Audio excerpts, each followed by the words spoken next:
That's what they're hoping for. They want to shutter your mind and shackle it to the floor. It's not hard to figure out the lies you're being told. There is a playbook, an agenda, a blueprint, a goal.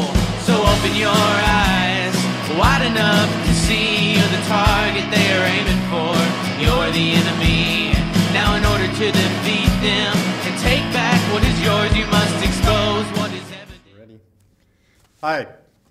We're broadcasting to you tonight from Fresno CMAC. This is We Are Change Fresno TV. It's December 12th, 2012, and we're here with Mark McAfee from Organic Pastures. I'm Sam Chaney, your host. Today is just insane. The Federal Reserve announced QE4. We're not going to get into that right now. We're going to focus on our interview with Mark, but it's destroying our economy, and we're going to go over that in the second part of the show. Also announced today in national news is that the U.S. is funding Al-Qaeda. I mean, it's coming out in the New York Times. They're funding Al-Qaeda to fight in Syria, but yet the U.S. military and NATO are going to fight in Syria. It is a brave new world, Orwellian insanity out there. So we're going to cover that on the second part of the show, but I want to bring it back to Mark McAfee here and let him introduce himself and tell you a little bit about Organic Pastures. Well, thank you for welcoming me today. I really appreciate the time to be able to educate consumers a little bit about whole, unprocessed raw milk. I'm Mark McAfee, the CEO and founder of Organic Pastures Dairy. We've been producing raw milk, organic certified raw, unprocessed, fresh whole milk in California for 13 years now. And we've grown tremendously, and it's a beloved product that's now sold in 400 stores. We have 65 employees delivering at all these stores with 18 trucks every week. So we've really grown into a niche.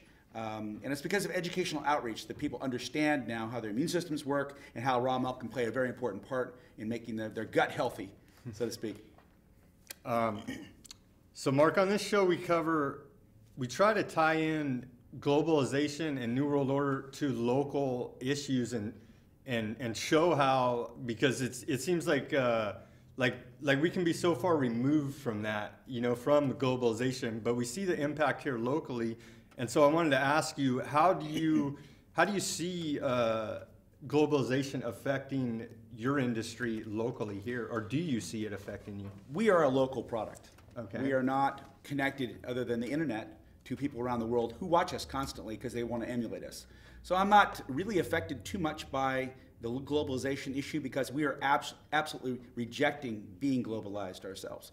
We are actually a dominant local product that's vertically integrated. We own all of our food chain, from the grass to the cows to the creamery to the bottle to the truck to the local consumer in California. And we're not affected by globalization issues, which have tortured California farmers and U.S. farmers because of the kind of processing required to do distribution internationally. When you process things to death, literally, through high temperature pasteurization, through standardization, through homogenization, and all kinds of other things like sterile packaging, you've rendered the product nutrition nil. You've destroyed the nutrition of the product, and you've now made it a shelf-stable, warehouse-friendly product, not a gut-friendly product. And there's a big problem with American farmers right now because they're finding that pasteurized milk has no value in the marketplace. It's a crisis. Front page of Wall Street yesterday was all about the crisis in the dairy industry. It's because the dairy industry doesn't know their consumers. They sell to a creamery processor that then sells to the consumer. And the creamery processors are now embracing soy milk and almond milk and rice milk and hemp milk and water instead of real milk. They don't really love the farmer or the cow anymore. They've sold out to interests other than the dairy farmer. So the dairy industry is now in desperate disconnection from their marketplace, and they can't stand across the market shelf or the farmer's market table from their consumer and hear what it is their consumer wants. All they do is produce more and more of something the consumer doesn't want. Our product grows like crazy because it's something we know the consumers actually want. Well, so that's my answer to that one. So you're more in a niche market where you're not even really competing with these multinational companies through globalization. They're irrelevant to me. I have to completely ignore all those brands and their agendas, their greed-based agendas. I focus on one group of people, the moms, the families, the kids, the immune systems of the California consumers, and don't let any other background noise just confuse the situation. We focus on quality, safety, and nutrition for our consumers, and it's been a thriving, thriving business because of that. So who controls the milk industry then? Well, if you talk about the industry, the overall big conventional processing industry, it's literally controlled by the federal government, the FDA, through the Pasteurized Milk Ordinance, which nobody would ever challenge. Can you explain a little bit about that? The Pasteurized Milk Ordinance started way back in the early 1900s as the technology embraced by government in a war against bacteria. It was the standards by which all milk would be pasteurized. And therefore, industry embraced it, farmers followed it, and that is an entire paradigm that regulates, manipulates, and handles and manages all the milk in America, except for raw milk. We're outside of that. Wow, that's interesting. Yeah. So corporate interests, Food Inc.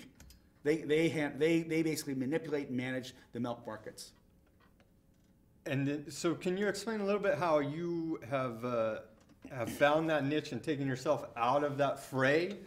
Well, I have to give credit to the Stuveys, which was the owners of the old Altadena dairy in Los Angeles. They went out of business in May of 1999 when they sold Dean's Foods, which is a large corporate interest. And their raw milk brand went off the shelf. Altadena was a beloved raw milk brand here in California for many, many years, for 45 years, and they ended in 1999. I did not know about raw milk. My background is actually paramedic medicine, which is interesting. I was a paramedic for 17 years. My wife's a nurse, and so we came in from a medical background, taking over our family farms, and when we built our small dairy, it was an organic dairy. We were selling our milk to be pasteurized at an organic processor.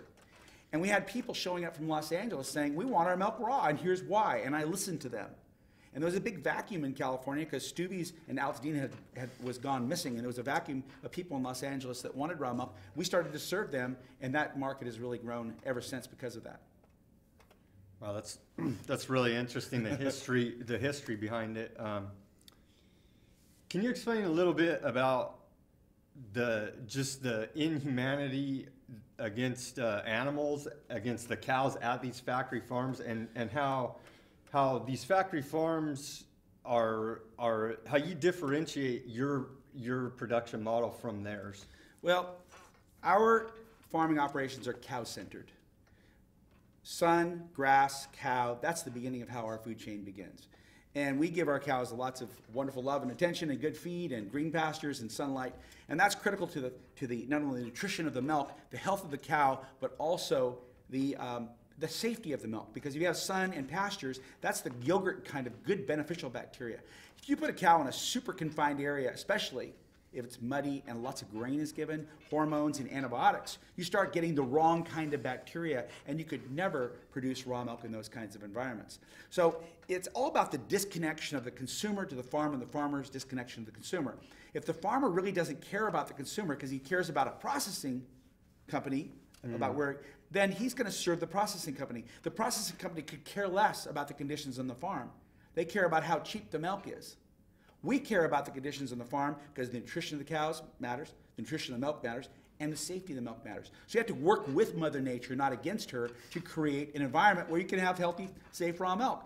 So really they're clashes of completely different philosophies in terms of market connection to the consumer versus market complete disconnection to the consumer. That's amazing. So Organic Pastures doesn't put their cows in cages and chain them to the ground and do all this crazy stuff like you would see in that film Food Inc., for instance? We don't do that. There'll be no reason to do that. It would be counterproductive and wrong to do that. And that's the ethical stance to take, right? I think so. I will say that most dairy farmers in California do an excellent job of raising their animals, do a very, very good job. It's the exception, not the rule, that they would treat them poorly. Because if the cow doesn't do well, they don't do well. So for the most part, I think California farmers, regardless of whether they produce for pasteurization or raw milk or organic milk, do a good job of taking care of the animals. But they're not subject to review by the consumer. We are. There is no ethical measure placed against them where we have ethical measures and morals placed against us. We tour our farms. Generally speaking, most, dairies in California have do not trespass warning signs up on their farms. They don't want to see a consumer because they have no use for a consumer. A consumer is a PETA activist crazy person. They don't want any part of it.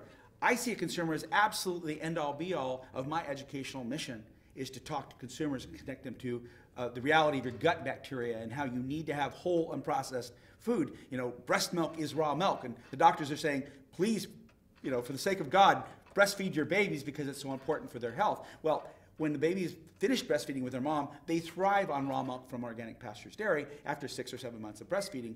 They don't have problems with organic raw milk versus processed milk, which is the most allergenic food in America, listed at the FDA website. That's why you see this die-off of pasteurized milk, is because the allergenicity of pasteurized milk is so high, and raw milk is like breast milk. It's non-allergenic, it stabilizes mast cells, has the good enzymes, has the good bacteria, doesn't cause histamine problems, makes eczema go away, makes asthma get better, versus pasteurized milk, which triggers eczema, makes asthma gets worse. In fact, doctors say don't drink pasteurized milk because it causes or creates asthmatic type conditions. So we have a complete clash of complete polar opposite products here, both coming from the farm, from a cow, but are processed into two completely different products and are embraced in different ways by consumers. It's really a mind blower. It is. So the FDA is tasked with regulating organic farms as well as factory farms? The FDA regulates all milk in the United States that crosses over state lines. Every state has their own laws about raw milk. California has a sacred law. It's been around for a long, long time. Raw milk's always been legal, and it's very hard to do raw milk because it's highly regulated, but it's completely 100% legal to do as long as it's registered with the state. And there's only currently 3 dairies in California that provide raw milk for public sale. 1 dairy sells it off the farm, the other 2 sell it in stores. And that's out of 1,650 dairies that produce milk for pasteurization. Not a whole lot of us. So why do we? Why do we see the demonization out there in the media and from government regulators that's just a in simple general one. about raw milk? Because I mean, they had me at one point when I was believing all the mainstream propaganda that I was afraid of raw milk, like it would. That's an easy give answer. me salmonella poisoning. It certainly could. That's the propaganda against it. That's a very good question to ask. In 1883, that's 125 years ago. Yes, 80% of people would get sick, and 50% of people would die from drinking raw milk from downtown New York, Boston, New York, Philadelphia, Chicago. The brewery dairies that had filthy conditions: no flushing toilets, no stainless steel, open buckets letting flies come in. Wastewater was combined with good water. It was a filthy condition. Tuberculosis, typhoid. It was a mess. At that point, we had a big problem. Pasteurization helped those kinds of dairies at that time. However, when the water was cleaned up and the disease of the cows was eradicated, and in 1920, you had the certified raw milk medical commissions popping up over America. Physicians actually wrote prescriptions for kids to get on raw milk that was certified clean. So there was actually pasteurized milk, which was dead, dirty milk, and clean, fresh milk living in parallel for 60 or 70 years together until the 50s and 60s. And then the Industrial Revolution was mankind runs the world. We can do anything with antibiotics and pasteurization and technology and DDT and everything else. We didn't care about Mother Nature. We didn't care about how our immune systems work. We didn't care about how nutrition plays a critical role in our health. We didn't care about that. Mankind run the world. Now we got 4 generations since that period, and we see autism going through the roof. Diabetes, 1 in 3 children being born today. Obesity rampant. We see asthma, 1 in 5 kids in Fresno County with asthma. This is all nutritionally based. This is not because of some weird genetic predisposition. This is not because of some random thing. This is a highly predictable event that happened because we have malnourished our people by eating wholly, completely destroyed products, which are shelf stable and not gut worthy.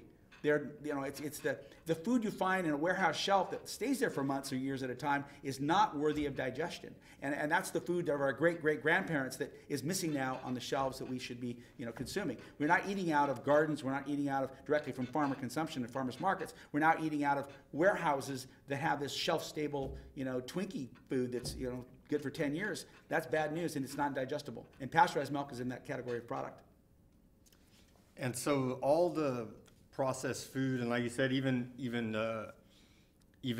fresh produce has been depleted of nutrients, and that's where we're seeing a lot of these health problems coming from, right? And the fertilizers we use are synthetic fertilizers, not biological fertilizers like we've always used for thousands and thousands of years.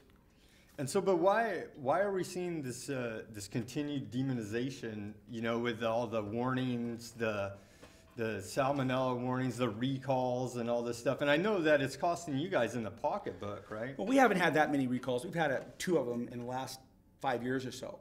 But here's the thing: there's no greater way to direct a marketplace than to scare somebody. The pasteurized milk community is petrified right now of losing market share. In fact, the California Milk Advisory Board this fall decided they would not spend another dollar on promoting pasteurized milk in California. They would support yogurts and cheeses and generic promotion, but nothing on fluid milk. No more milk mustaches. They spent $35 million last year and got a 1.5% decline in consumption for spending $1 per person in California to promote pasteurized milk, and it went nowhere for them. So they've given up on support of pasteurized fluid milk, and nationally it's been a drop of over 3% in the last year on a national basis. People realize that if you feed your kid the most allergenic food in America, expect a lot of allergies in your kids. Duh, you know, it's not hard math. So lactose intolerance is 30 to 50% of people can't drink pasteurized milk because the lactase enzyme and bacteria are all missing, where raw milk doesn't have that problem. So people learn real quick when it affects their gut and gives them diarrhea and they have allergies. You don't go there a second time. So people learn fast. It doesn't matter how cheap you get or how many milk mustaches you use or promotions. I'm sorry, it's your health. You don't do it. Doctors recommend against it. So we're now having this viral educational process happening on the internet, where people are actually cross-telling stories about, my God, that raw milk made my asthma go away. It made my Crohn's get better. It made my eczema disappear in 2 weeks. Incredible stories about eczema going away quickly because of mast cells and histamines and reactive proteins that happen at the cellular level. Incredible stuff. UC Davis researchers of the Milk Genome Consortium up at UC Davis have now become close friends of mine. Dr. LeMay, Dr. Bruce German. These guys are the world's best researchers on raw milk, are now having discussions with us about doing primate studies on Crohn's disease. Primate rhesus monkeys being cured of Crohn's disease. So we're seeing an evolution. We're seeing an emerging market. We're also seeing the cries and the pains of a dying market also. I see pasteurization being around for a long time for yogurts and cheeses, but I think pasteurized milk is actually going to die off pretty quickly. You know, you talk really fast. Well, there's a lot of information to I put out there. know. I realize that. Could you go back over? The pasteurization process? Sure. And you know how your product is differentiated from that. Our cows are milked cleanly. Very careful how we milk our cows. Goes through a chiller, so it's dropped from 98 degrees, the mammal's body temperature, down to 36 degrees within a minute. It's flash chilled, to ensure that the bacteria that's in the milk stays at a low level. That's required by state law. You don't kill anything by that process. You secure the beneficial bacteria and the enzymes, and they are basically sitting there dormant, waiting to be consumed by you. And then we take the product, we bottle it, and we also test it to make sure there's no bad bugs in it, and we don't find bad bugs, ever. It's literally never you find bad bugs. You find these trace amounts of very broad diversity of beneficial bacteria, yogurt-like bacteria in raw milk, and all the enzymes, everything is intact. Now, that's our dairy. If you go to a dairy that pasteurizes, the dairy doesn't actually do its own pasteurization. The milk comes from thousands of cows. The milking is not done particularly cleanly because it's going to be pasteurized at 165 degrees or more. It's going to be cooked. So whatever you put in the milk generally doesn't play much of a part in anything because it's all going to be dead. So the milk comes out of many, many cows into a tanker and a big truck that goes to multiple dairies, picking up multiple. So multiple dairies' milk is put in one truck tanker. That milk is then taken to a centralized location where a creamery takes that milk and then processes it. Makes it into all kinds of products: dried powdered milk, cheeses, butters, creams, ice creams, fluid milk, skim milk, yogurts. All kinds of things are created in a creamery. Some are more body friendly than others, depending on what kind of product it is. But the milk is pasteurized to very high temperatures. It's also homogenized, which is the smashing of the butterfat cells, so the butterfat no longer floats to the top of the milk.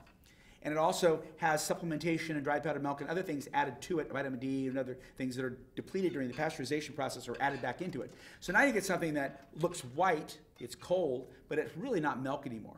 In fact, I have some slides I brought with me if you wanted to look at it. It's amazing to see pasteurized milk that's magnified versus raw milk, which is magnified. When you look at the raw milk, it looks just like blood.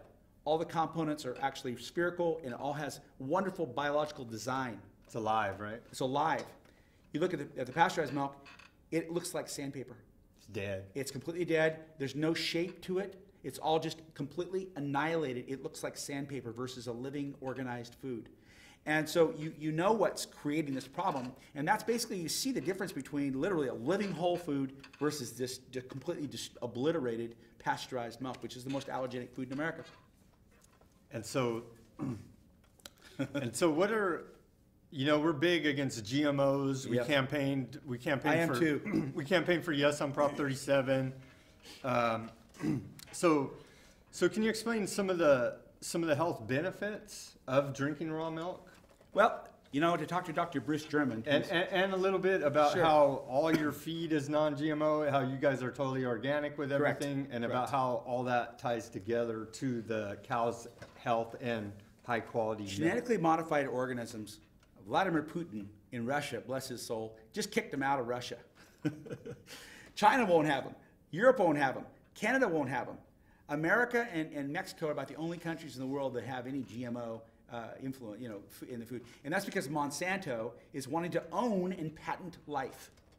They literally want to have your food source patented so you can't control it and they can. There's no more powerful food more powerful thing on earth than to control your food. So if you give Monsanto the power to basically patent seed, control the genetics of propagation of life, genetically modified organisms, you have somebody who actually has corporate control over life on Earth. And that was their failing design. It didn't work. Countries are backing off and saying, no way, we won't have it. India has lost over 100,000 people, farmers that have committed suicide because of crop failures and death of their animals from eating genetically modified cotton. So, we thank Monsanto for the disaster in human health around the world and their complete greed-based theory of life on Earth, which I completely and absolutely rebel against. So, the health benefits of raw milk, as you ask, are very powerful. If you could just imagine for a moment, 200 million years of evolution for mammals, goats, sheep, horses, cows, all the mammals, the nursing, humans, the perfect food given to the baby to optimize its health and its growth, it's raw milk. The perfect food, if it wasn't perfect food, babies would die. So it's the most perfect, most optimal food source to have babies thrive to become adult. So that's what raw milk is. And it's completely tortured and destroyed by the pasteurization, homogenization, and standardization process, and the addition of BST hormones and all these other things that happen in the propagation of the milk. So you actually have completely contradicted 200 million years of evolution in literally 100 years of processing. These scientists are really smart, Well, let me talk about the most smart scientists, in my opinion, are the guys at UC Davis. The Milk Genome Consortium. Not the ones working for Monsanto. Absolutely not. Okay. Monsanto has not done one test on humans at all for the GMO products. Or just say the biotech industry. They can give a damn about humans. They care about Wall Street greed and their ability to grow stock value for their investors. The people up at UC Davis at the Milk Genome Consortium, Dr. LeMay, Dr. Bruce German, they have peer-reviewed international science, which is rock solid. Nobody's refuted it. It's backed up by all the European science. Raw milk is a powerful immune system healing food. They see a future of smaller local farmers that actually have brands, much like wine growers have their local brands. They have their specialized crops of wines, have a brand, have a beautiful establishment. People go there, love them. They become almost rock stars of their own brand value. They see raw milk actually being like that in the future. We don't have this commoditization of all this industrialization and low value. You see a very high value medical food because of the role it plays in making the gut well. If your gut's well, you're well. And the bottom line is we could care less about our gut in America because we annihilate our gut with antibiotics and sterilized foods and all the stuff that our gut doesn't want. Wow, Mark, you're saying a lot of really interesting things. So we can expect to see raw milk as a growth niche market in California? Emerging market. In fact, it's been acknowledged as emerging market by Secretary Karen Ross, Secretary of Agriculture Karen Ross. A year and a half ago, she said, we recognize that raw milk is an emerging, growing market. Wow, that's pretty impressive. And so we know... I was in the meeting, I heard it myself. That's impressive. And so we know that that's going to bring down heat from the whole multinational milk industry and their buddies in the FDA. And so we have to support our local farmers here, organic pastures and go out and purchase their products because they do care about your health and they're not trying to run. And most importantly, support the health of your children. Don't just think it's in the hands of doctors, because doctors, generally their training does not focus on nutrition. It's always a repair of something after it's broken. We want to keep things from being broken. So you want to nourish your children to keep them from being broken and prevent disease. And you know, another interesting thing that you mentioned was that the raw milk is actually classified as a medical benefit? A very, very powerful medical benefit. Asthma, European, the Parsifal study, the Amish study, the Gabriella study, 23,000 kids studied over 7 years, all showed tremendous benefit when they drank raw milk. Their asthma going away, their eczema going away, and allergic rhinitis, which is ear infections and nose infections and things like that. These are epidemics in America. There are doctors that make so much money. There's a lot of doctors here locally that make a lot of money on asthma and allergies. But let me tell you something. Those doctors also know that raw milk makes them get better. In fact, in private, you'll hear them saying, yeah, if they would just drink raw milk, their asthma would get better. It's very interesting to hear this. And so it's sick. The medical it's sick. All right. The medical industry is corrupt beyond imagination. So therefore, we're supplanting their information with real information from the grassroots. And you need to do your own research. Don't believe a word that Mark and I say. Okay. We need you to do your own research. Please do. Follow the links at the bottom of this story. They're going to run along here like always. I'm going to direct you to Mark's website. There's a lot of information there. Do your own research for your health, for your children's health, for our local economy. We need to turn things around and buy local and support our health. Amen. For organically growing farmers, because that's the only way we're going to turn things around. Like we stated earlier, all these processed foods are void of nutrition, and we see an explosion in disease epidemics in America. And so a big answer is right here: raw whole milk. And other whole unprocessed foods, just like our great-great-grandparents ate and lived to be, very old without cancers and problems that we have now. So it's not even a big mystery. I mean, we got it figured out. Humans have evolved before we had all this big science and big industry in the way, and did just fine. So if we get back to basics, I think we can turn around our health at least. The economy is another question, but at least support your local farmers. You got any closing comments, Mark? I would say one of the most incredibly patriotic things we can do in America is to grow our own food. Grow a victory garden. You can grow a victory garden, but let me tell you, economics begins in the soil and the sun. Right. That's where the beginning of economic dollars begin. If we give that to China or give it to somebody else, we don't have the beginnings or control of our own economic system. And that means jobs, and it also means health care. Because if you grow food here, people have jobs here. If you grow food here and it's local and nourishing, you will have better health care because you will prevent disease. Two bigger crises in this country: jobs and health care.